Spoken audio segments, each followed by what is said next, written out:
I remember back in 1992, sitting in the theater, watching Spike Lee's film X, as in Malcolm X, and as the end credits rolled, Aretha Franklin began singing that song, Someday We'll All Be Free. And I remember sitting there with my friend, P. Karen Raper, and we cried together as Aretha sang and as we absorbed all the words and images from that film. And that same feeling of hope and despair and sadness and triumph and weariness is as powerful for me now after the events of this week as they were for me then, some 24 years ago. Someday we'll all be free.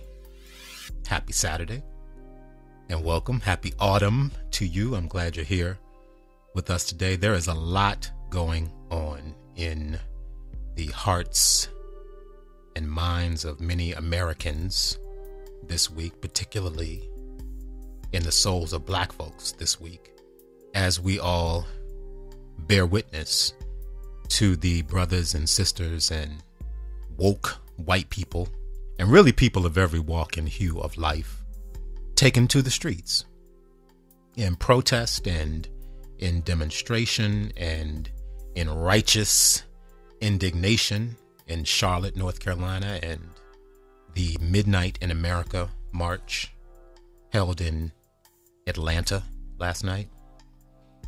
And once again, tragically, we have become national witnesses to the execution, witnesses to the murder of 2 Black men in this 1 week.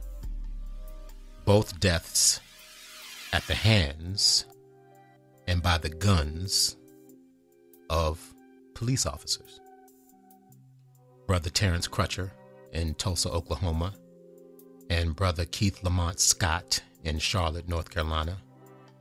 And we're going to get to all of that this morning.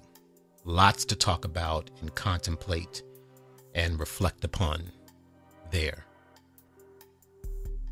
My intention for today's conversation, unlock a key today that leads you into a space of greater wisdom about the true nature of your mind. Your mind. My intention is that you come to better know and understand the nature of your mind, and that you eventually come to master your mind. Master your mind. All right? So here we go. Let's get to work here. Let's dig deep. Thousands of years ago, there existed an interdimensional energy being whose name was spelled DHWTY. DHWTY. Now, this name came to be written as DJEHUTY and pronounced as Djehuti. Djehuti. Some people spell it TEHUTI and pronounce it tehuti. Tehuti. And this energy being, this life force, played many roles in ancient pre-dynastic Kemetic society and sacred thought. Now, as many of you well know, before it was called Egypt by the Greeks, that land was known as Kemet. K-E-M-E-T. Kemet. KMT in ancient times and K-E-M-E-T in our modern times. That's how we spell it now, K-E-M-E-T. But back then it was just K-M-T because they didn't have vowels. And the culture was known as Kemetic and the people were known as Kemetians. So this interdimensional energy being that I'm telling you about, Djehuti, goes all the way back to Kemet. And among other things, Djehuti was known as Master Scribe of the Gods. And he is credited with the invention of pictographic writing. Pictographic writing called the Medu Neter. M-E-D-U, Medu, N-E-T-E-R, Neter. The Medu Neter, which translates to words of nature, or divine words, or words of the supreme being. Some people call this the language of the gods, and they are commonly known to us today as hieroglyphics. Hieroglyphics.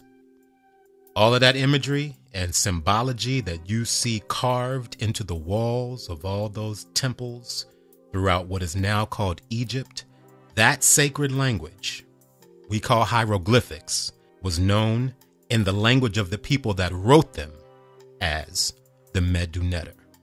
Divine words, words of nature, words of the supreme being. Now, the ancient Kemetians regarded Djehuti as the master of both physical and moral or divine law. And what you see written on those temple walls is ascribed, much of it is ascribed to the wisdom of Djehuti. And as in so many cultures, as time went on, Kemet's Djehuti became known by the Greeks as Egypt's thoth, or thoth, T-H-O-T-H. That's where we get the word thought from. And the Greeks added him to their pantheon as Hermes. Hermes. And eventually, he became known as the energy being Mercury in the Roman pantheon. So the Romans looked to the Greeks, and the Greeks looked to the Kemetians. And the Kemetians, also known by the Greeks as Egyptians, credited Djehuti as the author of all works of science and religion and philosophy and magic. And the Greeks further declared Djehuti the true author of every work, of every branch of knowledge, both human and divine. So as you can see, Brother Djehuti, he was a powerful energy being and life force on this planet. And over time, there developed a legend around Djehuti. And it is said that there exists an actual manuscript of Djehuti's teachings. And this codex became known by the Greeks as the Book of Thoth, or the Book of Thoth, T-H-O-T-H. And legend has it that the manuscript was hidden, like so many other things were, in an ancient tomb in Saqqara in northern Egypt. And from the time this Book of Thoth was hidden, in those days, mythology tells us that the sacred teachings of Djehuti found in that codex have been handed down over the centuries from spiritual masters to hierophants to adepts to neophytes, from wise mouth to listening ears, through blood, ancestral, and cellular memory, over and over, across several continents and permeating many cultures, time and again, until this very day. We know that in the Black community as the oral tradition. The oral tradition. In 1908, a study of the Hermetic philosophy of ancient Egypt and Greece was published by the Yogi Publication Society of a Masonic temple in Chicago. And the authors of this book were listed under a pseudonym only as three initiates from a Masonic temple publishing the Hermetic philosophy of ancient Egypt and Greece. Now, remember, the Greeks knew Djehuti as Thoth and Hermes. This book is called the Kybalion. KYBALION, the Kybalion. And some of you may remember us talking about it right here in this space way back on December 1st, 2012, in the first of a series of shows.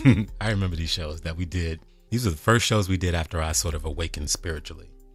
And we did a series called Shift Happens, SHIFT, Shift Happens. Now, the Kybalion presents 7 Hermetic principles, and they are: number 1, the principle of mentalism; number 2, the principle of correspondence; number 3, the principle of vibration; number 4, the principle of polarity; number 5, the principle of rhythm; number 6, the principle of cause and effect; number 7, the principle of gender. So mentalism, correspondence, vibration, polarity, rhythm, cause and effect, and gender. Now, if you dig deep enough in your research and in your study, you will also find manuscripts that attribute to Djehuti 2 additional principles. 1, the principle of growth and creation, and 2, the principle of breathing. Growth and creation and breathing. So that would give us mentalism, correspondence, vibration, polarity, rhythm, cause and effect, gender, growth and creation, and breathing. So all of that I just told you, that was the background. That was background. Or as we say in TV, the backstory. For purposes of today's conversation, I want to focus in on the first principle, the principle of mentalism. The principle of mentalism. Take a listen. The principle of mentalism. The all is mind. The universe is mental. The Kybalion. This principle embodies the truth that all is mind. It explains that the all, which is the substantial reality underlying all outward manifestations and appearances, which we know under the terms of material universe, the phenomena of life, matter, energy, and in short, all that is apparent to our material senses, is spirit, which in itself is unknowable and undefinable, but which may be considered and thought of as an universal, infinite living mind.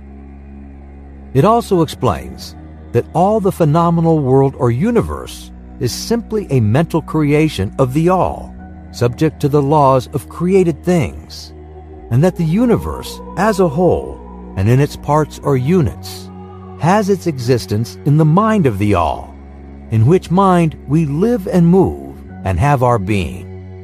This principle explains the true nature of energy, power, and matter, and why and how all these are subordinate to the mastery of mind.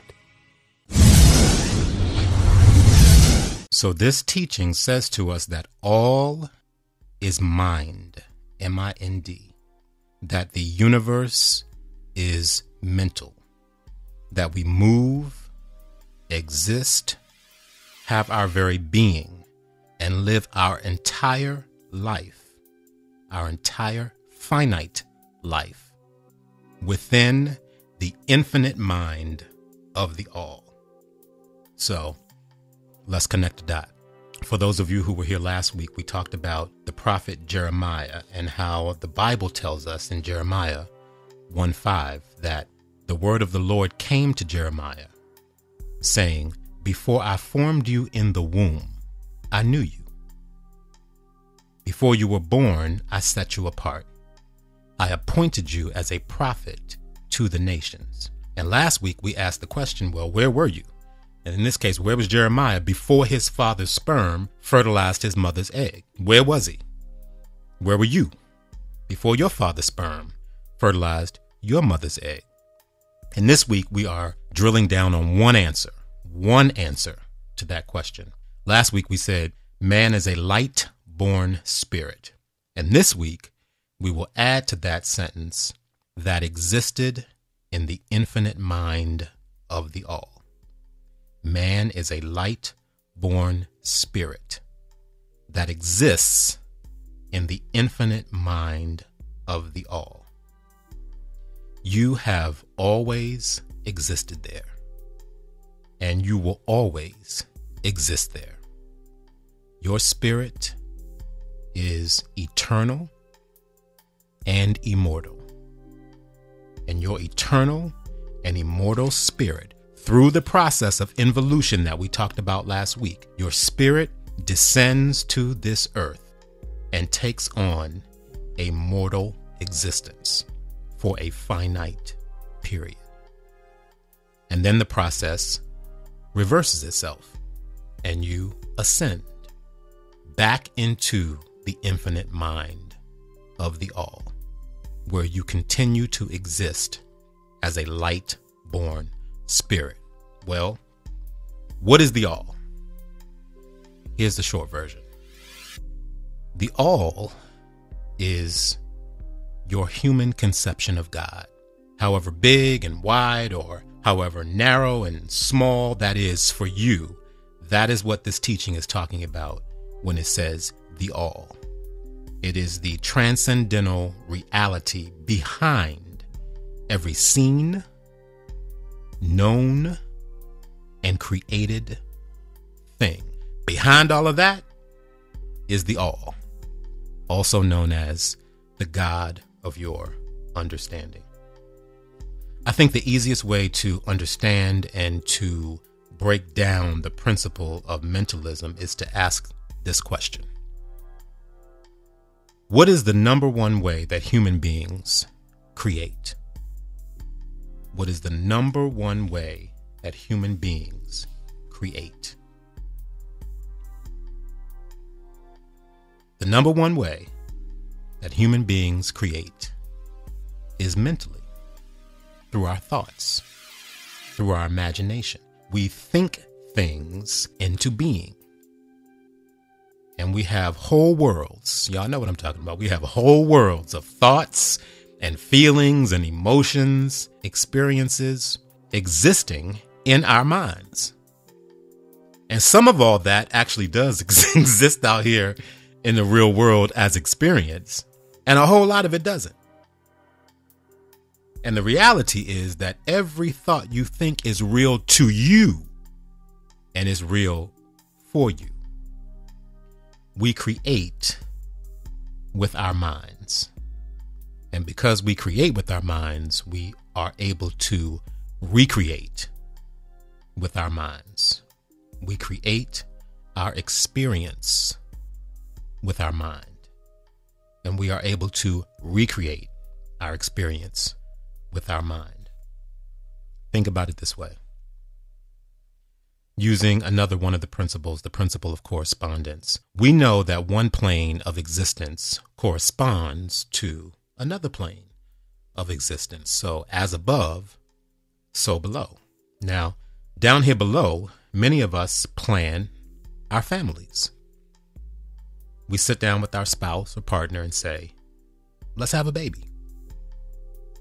Some of us have dreamed in our minds and in our imaginations of being a mother or a father from way back when we were teenagers and young adults. We thought about becoming parents. We dreamed about our children. We fantasized about what our lives would be like raising them and loving them. And we cherished our hopes for the children we hope to one day bring into the world. That's how we do it down here on earth. Well, as above, so below. The infinite mind of the all, the God of your understanding, dreamed of you, imagined you,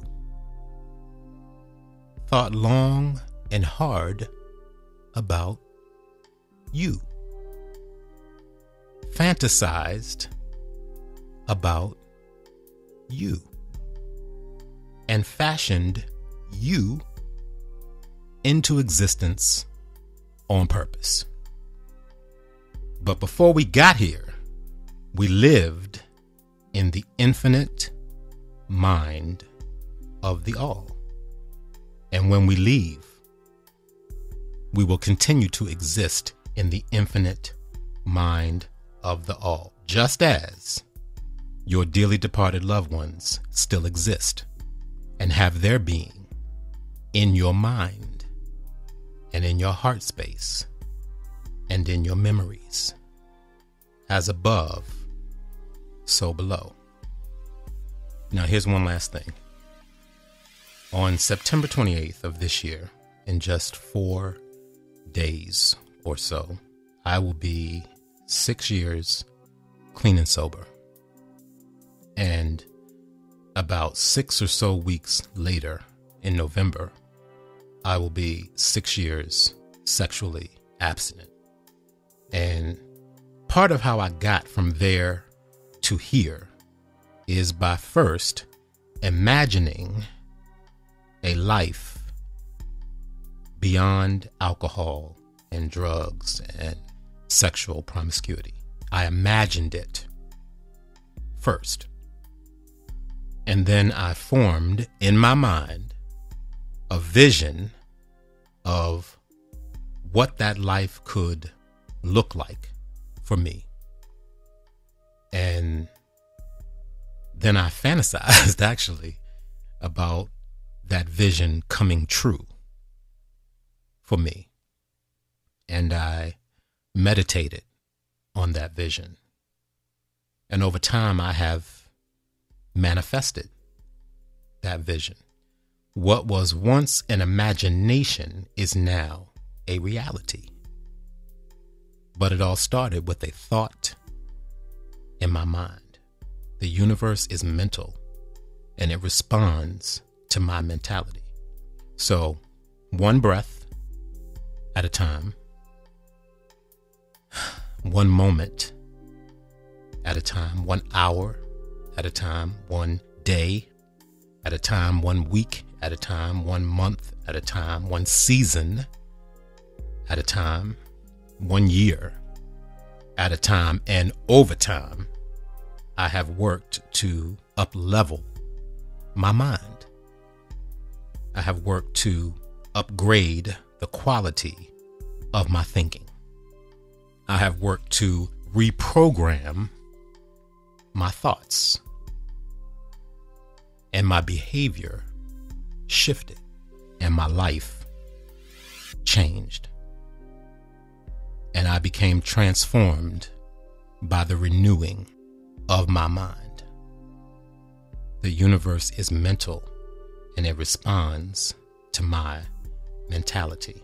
So the word uplevel is a key word in today's conversation. Uplevel. Uplevel your thinking, uplevel your mind, and you will uplevel your life. The universe is mental, and it responds to my mentality. Don't look for love from nobody. Find yourself to love. Find yourself to love from nobody. Find yourself to love.